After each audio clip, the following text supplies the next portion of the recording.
All right, let's take a look at some rankings. Jamey's top 12 in PPR for 2025. These are, of course, subject to change, but let's see what Jamey's got. So it's a little bit of a debate at the top, Chase and Robinson. So Heath and Dave have Bijan as their number 1 overall pick. You have Ja'Marr Chase. So Chase, Robinson, Jefferson. We'll go 3 at a time.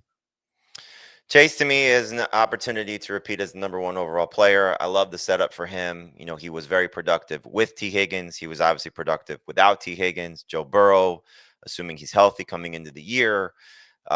Defense that could be terrible once again. So they have to throw a lot and win a lot based on their offensive production, which I don't think is a surprise if that happens either way if defense does improve. But Triple Crown winner last year, first receiver ever to go 1,717 touchdowns. Like, there's just so much to love about Ja'Marr Chase. What he's done in his career, his resume speaks for itself. And when he's playing at this level, when everybody's healthy, it's just hard to overlook what the production can be. So love the setup for Bijan Robinson as well. I think, as you asked on the full-length episode on Monday, how many players can you make a case for as the number 1 overall player? For me, there's 2.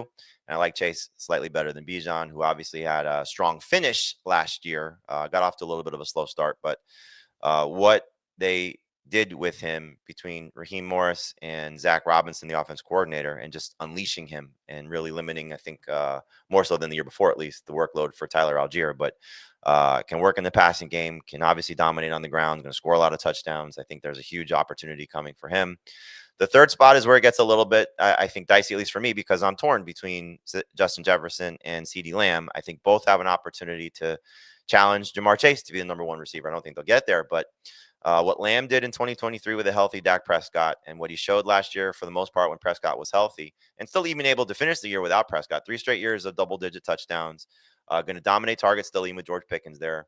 He's definitely in consideration for it, but I just love Justin Jefferson as a talent. I think the system is so tried and true for Kevin O'Connell that no matter the quarterback that has played there, and we've seen multiple times where there's been different quarterbacks because of Cousins' Achilles injury in the 2023 campaign, and then last year with Sam Darnold, what he was able to accomplish. Jefferson has proven himself with Cousins, without Cousins, with Darnold, and now hopefully with McCarthy. And if McCarthy is as good as advertised based on the minicamp reports and clearly his draft pedigree, there's a chance for Jefferson to still be special once again. So I think it's those 3 receivers are in conversation, excuse me. Jefferson slightly ahead of Lamb, but Bijan in the middle of those 2 guys. Just to do a quick rounding up or down, for Jefferson, last 4 seasons, 10 targets per game, 11 targets per game, 10 targets per game, 9 targets per game. It was a little bit down last year. Target per route run rate a little bit down, but also the Vikings had an elite defense last year. They've had good defenses before. The last 2 years, 13th in 2023 in points per game allowed, but last year, 5th. So they had their lowest pass rate under Kevin O'Connell, I believe. I don't see the defense getting dramatically worse because Brian Flores is fantastic. Right, exactly. So I just, they were 3rd in pass rate. Kevin O'Connell's been there for 3 years, I believe. Yes, they were 3rd in pass rate in each of his first 2. They were 16th in pass rate last year. I always sit here, make these cases against Justin Jefferson. What did I did? You made me do my rank because I had him 6th. So he's amazing. But you're looking for these little tiny edges or advantages or disadvantages. We're comparing CeeDee Lamb to Justin Jefferson or whatever it is. I didn't bring this up. I'm curious your take on this. What if Addison is suspended 3 games? Does that change? Yeah, probably enough to boost Jefferson because he could just absolutely go bonkers. But I don't view JJ McCarthy as safe just because Sam Darnold just did what he did. I really we had these concerns clearly last year. Because right, and they were wrong last year. It doesn't necessarily mean they'll be wrong this year. But I guess the question would be, and I tried to make this point. I don't know if I did it, eloquently enough. But I think the question would be is, can McCarthy be better than Darnold? I doubt it. You would say probably worse, right? Just because inexperience. Yeah, and I also, it's one of those situations where I felt this way about DJ Moore after he had that big year with Justin Fields, where if they had just run it back and kept Fields, I wouldn't have thought DJ Moore had a chance to be as good as he was that year with Fields, which is why I don't think Garrett Wilson can be as good as DJ Moore was. I don't think Sam Darnold would be as good as he was last year if he went back to the Vikings. 4,300 yards and 35 touchdowns to 12 interceptions. It's like the Geno Smith year. Geno Smith was never able to replicate. Geno Smith has been fine, but he hasn't been able to replicate that one huge year. So I don't think Darnold would have been as good this year if he had been back. I don't think McCarthy's going to be as good. So as I think this is where you have to buy into coach and play caller and system, right? So what have we seen? And you think about not just maybe Kevin O'Connell, but you think about like Sean McVay, right?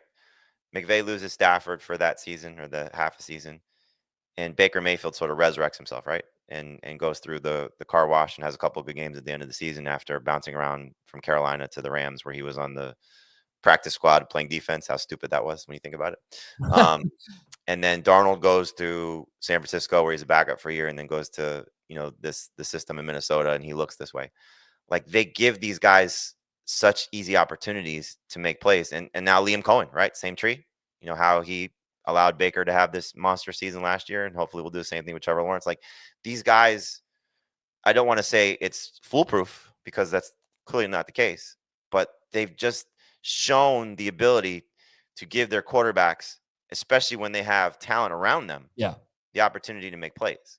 And so this is why I think, and Dave made the case for McCarthy. I think it was a sleeper or a breakout. I don't remember what it was we were talking about, but the bowl predictions, that McCarthy is going to have a big season, top 12 season. It's because you're buying into this coach and this system, and clearly the talent around him bringing that guy up. And that's why I would never rank Jefferson lower than wide receiver 4. Right. You're nitpicking. I get it. Yeah. Okay, let's take a break. We'll get to the rest after this. All right, we're back. So the top 3 for Jamey were Chase, Bijan, Jefferson. The next 3 are Lamb, Gibbs, Barkley. Lamb, Gibbs, Barkley in full PPR. And I just made the case for Lamb. Again, I'm not so concerned about George Pickens. I think Heath made it eloquently enough, the point that Pickens is not necessarily a guy that's going to be a 8+ target per game guy consistently. He's probably going to be in that 6 to 7 target range, like a Brandon Cooks was, like a Jalen Tolbert was. I think it's going to impact Ferguson probably more so than it will Lamb on a high-end level. And plus, the other point is this run game could be awful. It could be absolutely abysmal, and they're forced to throw the ball maybe as much or more so than Dak has ever done, especially with a new coach / play caller, or same play caller, but different coach in McCarthy leaving and Schottenheimer taking over. So I like the setup a lot for CeeDee Lamb. In the case of the 2 running backs, I'm certainly in the minority of taking Gibbs over Barkley. Dave might also have it the same way, but I just think that Gibbs, what he showed last year, a player still on the rise. I don't think Montgomery, as much of a threat as he is going to necessarily cap Jahmyr Gibbs' potential, because we saw it last year. Gibbs was still great when Montgomery was still on the field. And Barkley scares the hell out of me. Again, the numbers are not in his favor. I hope he bucks the trend of 450 total touches, 2,000-yard rushers, and what the drop-off has been for those guys the following year. A guy that is coming off that workload at his age, because, again, everything around him is still in a great spot, but he just makes me very nervous.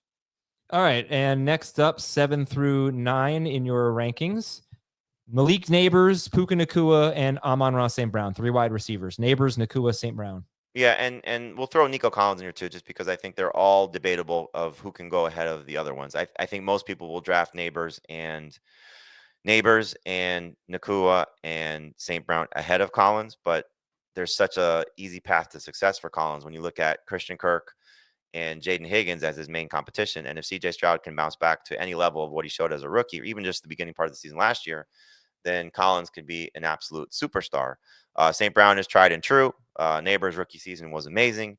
Nakua's first 2 years have been amazing. I think it's debatable between Nacua and Nabers, and then maybe St. Brown and Collins in terms of separating the 4. But I think these are the next 4 players that should come off the board. And for me, they're safer than the next running back or running backs that should come off the board of Jeanty, Achane, Henry, however you want to put them in consensus rankings. For me, it's Jeanty ahead of Achane. Okay. And so after those 4 receivers who are 7 through 10 in your rankings, Nabers, Nacua, St. Brown, and Collins, we get Jeanty, McCaffrey. Oh, I'm sorry, McCaffrey. I moved McCaffrey. You have Achane 13. So you go Jeanty, McCaffrey, and then Achane. Yep. And, again, those 4 running backs, Jeanty, McCaffrey, Achane, and Derrick Henry, I think are all debatable for first-round picks. All special talents coming off of solid seasons, except for McCaffrey was hurt. But you know what his upside is. Jeanty's a wild card. Look, we got burned last year by a high-profile rookie who was expected to go to a great spot and did not thrive in Marvin Harrison Jr. Jeanty's coming off an amazing final season at Boise State, deserving of every accolade and could have easily won the Heisman Trophy. But special talent, great situation. I think the play caller is going to be great for him and Chip Kelly. I think the offensive line is underrated for the Raiders, so I think he'll be fine there and should work very well in the passing game. Raheem Mostert could clearly take some work away from him, but we're talking about a 32-year-old running back that couldn't stay healthy last year. So maybe Sincere McCormick, maybe Zamir White, maybe they bring in somebody else to challenge for that second spot as well. But I think Jeanty's in just such a great situation. And clearly McCaffrey, if you tell me right now he's playing 13 plus games, he's going to be in the top 6. If he's playing 17 games, he's going to be in the top 3, so it's all about health for him. And, that's a huge risk at this point, but a lot of people are going to benefit by taking McCaffrey at the end of the first round. And if he stays healthy, could win your league with that selection. Thank you very much, Jamey. And we will talk to you all tomorrow. We'll talk about more rankings on FFT Express.